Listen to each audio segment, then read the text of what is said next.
ஏ பலாவே, நீ முக்கணிகளில் நடுநாயகம். நீ இல்லையென்றால் தவித்து போகும் இந்த தமிழ் தாயகம். இந்த பலாவைப் போல்தான் இந்த விவசாயிகளின் வாழ்வும். ஏனென்றால் பலாவை பார்க்கும்போது முள்ளு முள்ளாக ஒரு அருவருப்பாக இருக்கும்.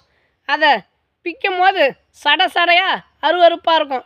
ஆனால் அதுக்குள்ளே இருக்குது சக்கரை கட்டி தேவாமிர்தம் மாதிரி இருக்கும். அதுபோல் இந்த விவசாயிகள் நாங்கள் எங்கள் ரத்தத்தை வேர்வையாக சிந்தினோம். அழுக்கு வேர்வை இது எல்லாமே சேர்ந்து தான் உங்களுக்கு நல்ல விளைச்சல், நல்ல கனிகள், நல்ல பழங்கள், நல்ல பயிர்கள் தரோம். அப்படியாப்பட்ட எங்களை அப்புறப்படுத்திட்டு நீங்கள் நவீனத்தை கொண்டாடுறீங்க. என்றைக்குமே நவீனம் உங்களுக்கு கை கொடுக்காது. அதனால் இந்த விவசாயிகளை மீட்டெடுப்போம். இந்த பலா திருவிழாவுக்கு வந்த அனைவரையும் நன்றி கூறி வரவேற்பது நம்ம ஊர் நாயகன் யூடியூப் சேனல்.